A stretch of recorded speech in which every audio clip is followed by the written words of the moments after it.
Hello everybody, Brett Remillard here from UplineMastermind.com. I thought I'd take a few minutes to share some more insight that I have in the topic of network marketing to try to give you an advantage, the advantages that you need in order to succeed in whatever company that you're doing. So again, UplineMastermind.com, we're here to help you get where you want to be.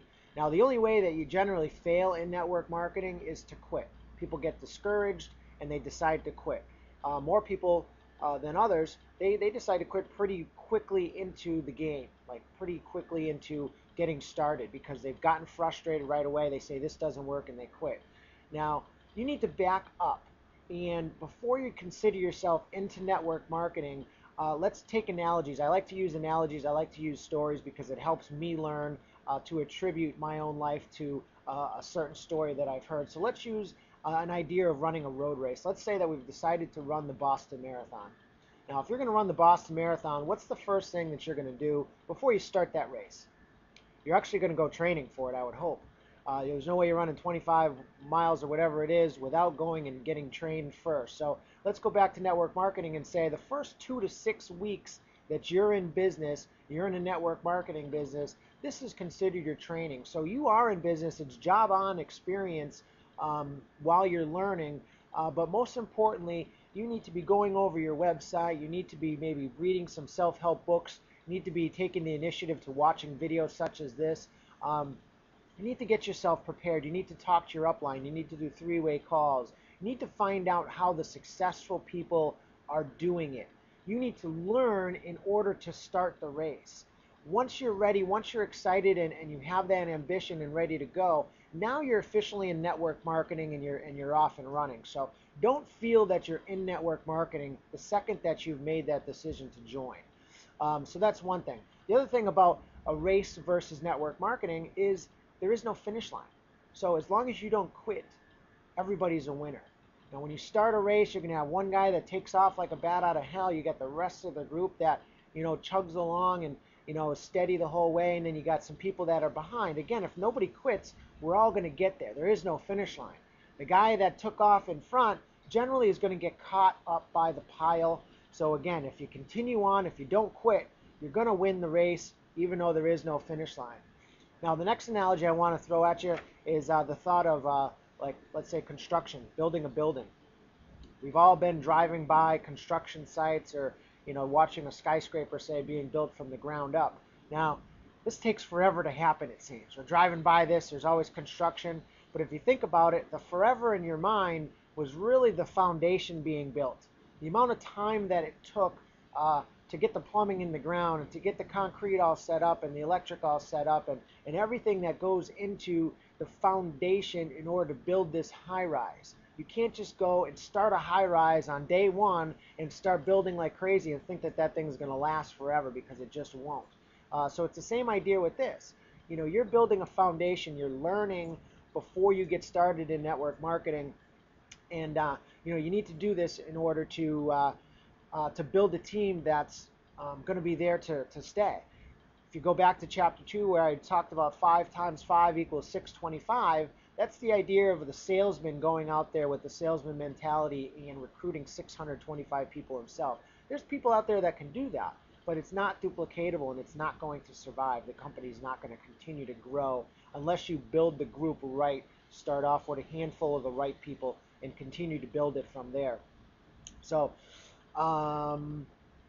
let's see, as the high rise keeps going, you'll notice that after the foundation is built, every week you drive by, there's another level put onto that building. And that's how network marketing is going to work too. If you build your foundation right, you're going to watch this grow like crazy, and which is just the opposite of traditional work. We work 30, 40 years in order to retire, make half the money that we were making. And obviously your dreams have not come true because you probably can't go out and travel around the world on half the income that you had before. But in network marketing, you actually have that opportunity. You have that ability to allow that to happen. The other analogy that I like is I just recently heard the phrase of when my ship comes in. That's an old time phrase. And bottom line is 95% of people, their ship never does come in. unless some distant relative dies that they didn't know about and they inherited the world from this person, the ship just never comes in. And like I mentioned, you work all these years, you retire, you have half the salary that you're used to making. You're not traveling around the world. It's very difficult to live like that. So your ship never has come in. In network marketing, you actually have the ability. You could actually look forward to your ship coming in if you build your foundation and you build everything right. There's three types of ships that you want to consider, and think of it this way: you have three ships in the water, and there's a gold ship, I should say, carrying gold cargo. There's a ship carrying silver cargo, and then there's a ship with no cargo. It's empty. Now, if you can think of these three ships out in the water and said, when my ship comes in, this is what I'm going to cash in on. So obviously, if you're looking at these three ships, what ship are you going to want to help get to shore so that you can cash in on that cargo? Obviously, the one carrying gold. Now, the problem with network marketers is they always try to get the empty ship in. And what I mean by that is people generally always try to work with the people that you have to call them day in and day out. And each time that you talk to them, you're actually trying to convince them that what you're doing is going to work. That's the empty cargo ship, and you have to learn not to deal with them. You have to learn how to let them go, because it's just not going to work with those people. The gold ship, the gold cargo, are the people that are excited, they're ambitious, they're energetic, they're good to be around, they're high, they're ready to go, they're high influence people. Now, generally what happens with this gold cargo ship is you think that they can do it on their own. They've entered your organization flying high and they can't wait to get started. They're a salesman, they have a sales background, and you say, great, go ahead, I'm going to let you do it, I'm going to back off and let you do it yourself. Well, generally those people still fail because you haven't mentored them properly. You haven't taught them about the ships coming in. You haven't taught them about the foundation they need, about the race that you're about to do. And we waste our time with this empty cargo ship, which eventually starts sinking. And the more you pay attention to this cargo ship that's empty and that's sinking, you're going to sink with it. So you need to cut the ties with that type of ship, and you need to come over and get that gold cargo ship to shore. Let's see.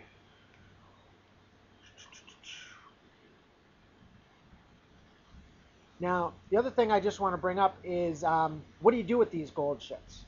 What do you do with this gold cargo? What do you need to do to continue these people on the right path? And the answer to that is to stay in constant touch. We'd started in chapter 1 where you're a product of the product, you're getting started, and you need to consistently call these people and make sure that they're doing what they need to do. So when you call these people, you want to say, hey, how's your ships doing? Did any of them come in? How many gold ships do you have? How many silver ships do you have? What the conversation does not consist of is, hey, how many products did you sell last week? That's not what you're going to ask them, because now their thought process is this guy is only concerned with how much money am I making him. And generally he's right if that's what you're asking him. You want to be coaching him, mentoring him, working with, again, he is not your employee. This is not direct sales, this is network marketing, this is group building. And if you've just taught him from the beginning, if you've watched chapter 1, that it's not about sales, it's about building a team and sponsoring people and sharing this with your friends and relatives. And you've totally gotten off target if you've decided to make that phone call and ask how many sales you've made. That's all I got for right now. I'll be with you with chapter 4 in a day or so. I hope these are beneficial. You can check out more of our information at uplinemastermind.com. My name's Brett Remillard. My partner is Nate Mello, and we've labeled ourselves cousins.